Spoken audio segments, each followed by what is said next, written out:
I'm not a preachy, some motivational guru or some sort of uh, Gyani Baba who just wants to preach. I am only talking about what I have executed. So if you think that there is a chance for you, just follow the journey.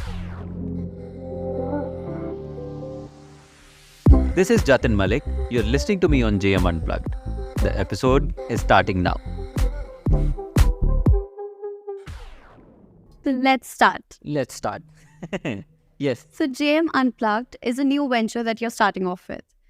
Anybody who sees this page or comes across any reel or anything, the first question that pops up in their mind is, who are you and why should they listen to you? It's amazing. I have to introduce myself after these many years. But yeah, I'm a designer and I design clothes for a living. I started my brand in 2016 and by the virtue of my whole mind setup and the wiring of my brain, I have built this brand on the premise of meditation, manifestation, and neuroscience. So I just wanted to give people an idea and tell people that anybody and everybody from any tiny corner of the country, if they have a dream, if they have something that they want to start, and I'm coming from a lot of struggle. I'm coming from a culture which has never supported any business. My family has got nothing to do with fashion. Like nobody is from fashion industry. And I taking this plunge where I wanted to do something different. I wanted to start something of my own, especially in a fashion industry where nobody takes you seriously unless until you are a veteran or you're connected.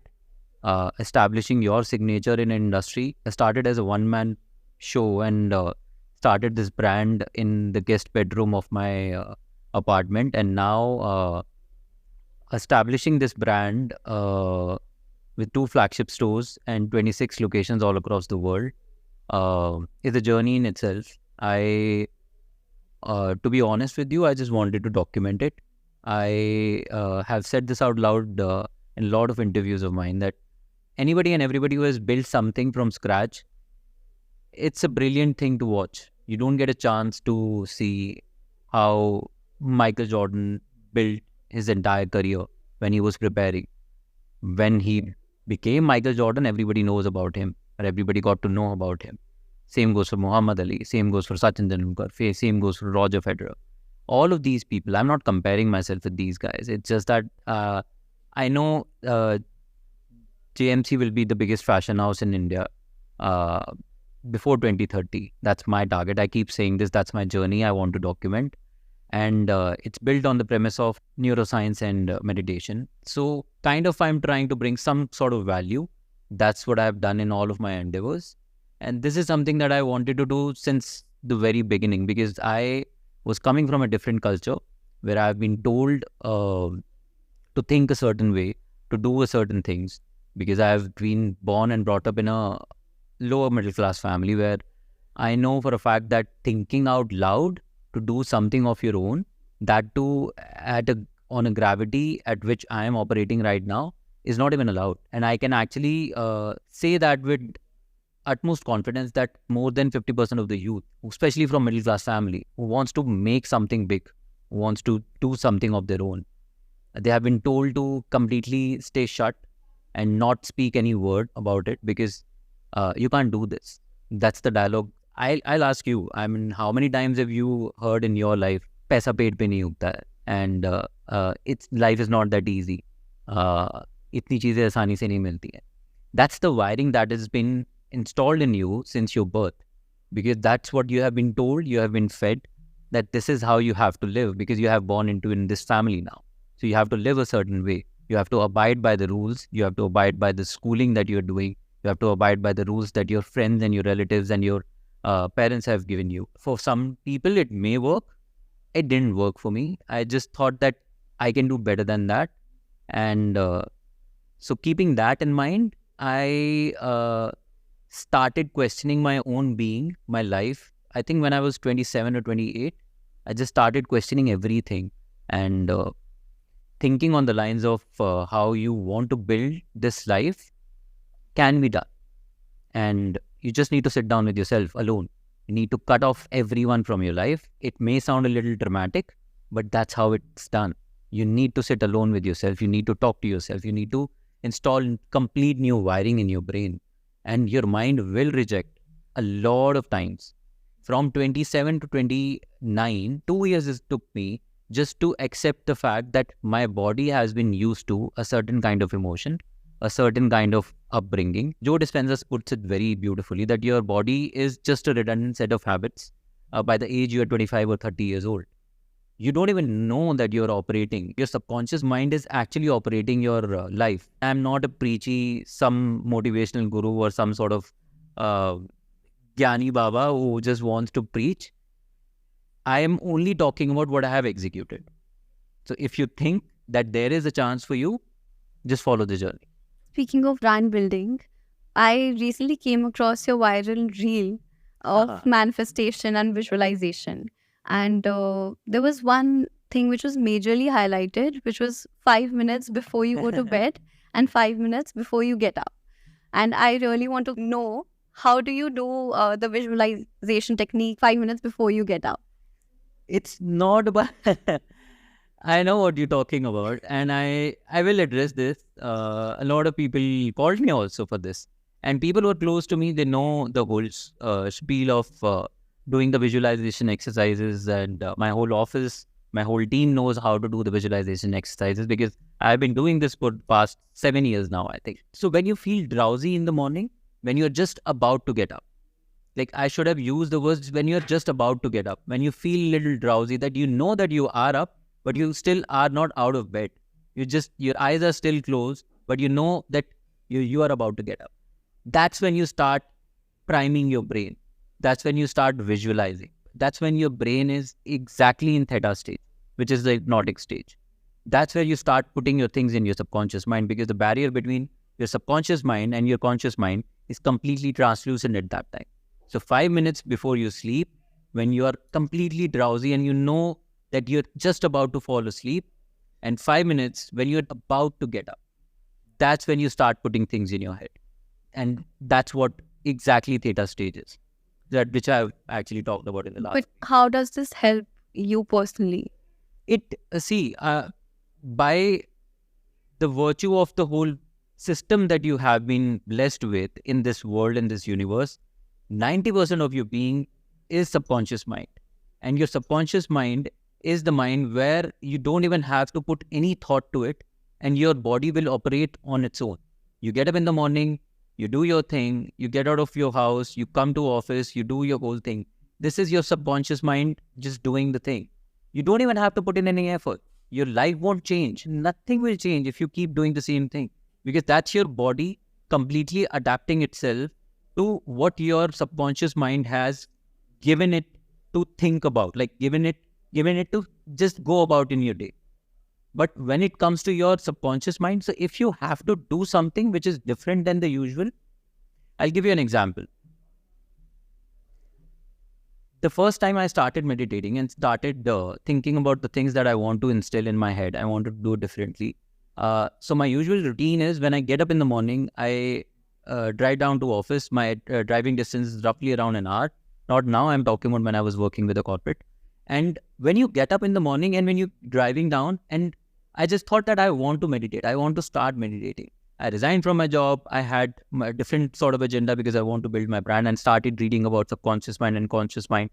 I had nothing to lose at that time. I lost a lot of things in life, and I've struggled my way up to there. And then I again resigned because I was not happy. I wanted to do something different with my life.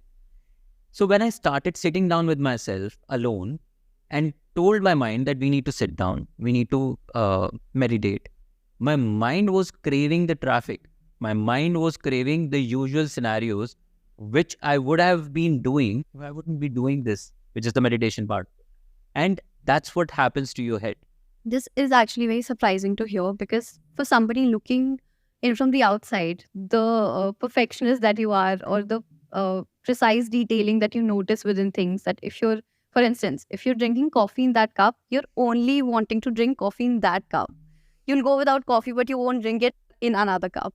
So my question to you is that even before you became who you are today, were you always this perfectionist? Like, were you always like this?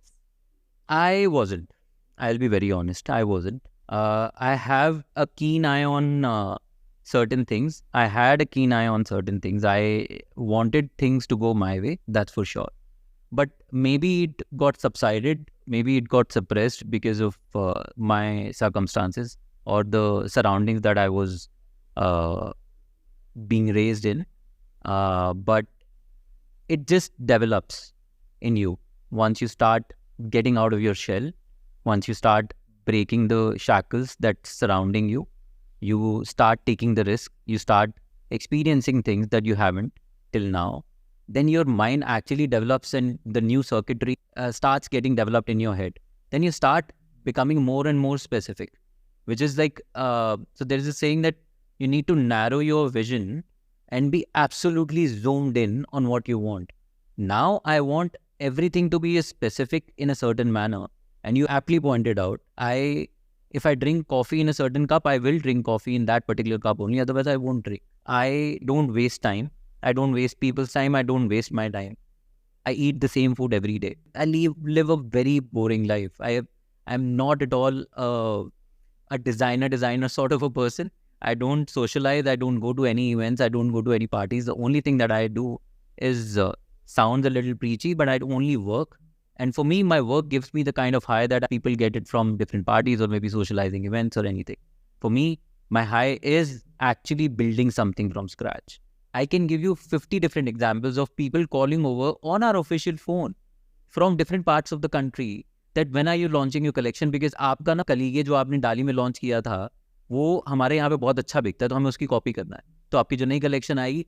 I can give you 15 different examples, people commenting on our post or DMing me where they are actually saying this to me that आपकी वो जो jacket जो आपने Pablo में बनाई थी उसकी copy हमारे यहाँ पे बहुत अच्छे से बिकती है, तो आपकी जब नई कलेक्शन कब आने वाली है हमें बताइए. So You actually entertain these girls. it's kind of flattery for me. I know people take it, my team takes it in a very negative manner. I don't want to take it in a negative manner. I'm coming from nothing, Baba. I had nothing. I have literally envisioned myself just to, by seeing an article of Manish Malhotra ka poster in a magazine, that someday I'll get to visit his store. And I'm talking about when I was 15 or 16 years old. I'm from Hisar. There was no fashion magazine there. There was only one vendor. I used to go on my bicycle to go to a vendor just to get a magazine where I know for a fact that I'll get to see 2 or 3 advertisements from either Rohit Bal or Manish Malhotra or maybe Suneet Verma. And I just envisioned myself that someday, maybe someday I'll go to Delhi and I'll visit their store, or I'll go to Bombay or I'll visit their store. I just want to touch the fabric. I want to touch the cloth or the embroidery that these guys have done. And this is me when I was 14 or 15 years old. And now people compare me with these same veterans. Matlab, that's the life people dream of. So I'm absolutely grateful. And this is something that I would want to do for the rest of my life. Not because of any success, fame, or any money. That will be byproduct. But that's all I want to do. Like, for the rest of my life, that I want to do. That is what actually sets JMC apart from the other brands. That firstly, I think you started menswear when nobody else was doing menswear from the wedding couture. Everybody was focusing on the women, and you have been blatantly, very brutally honest about it, to put it correctly.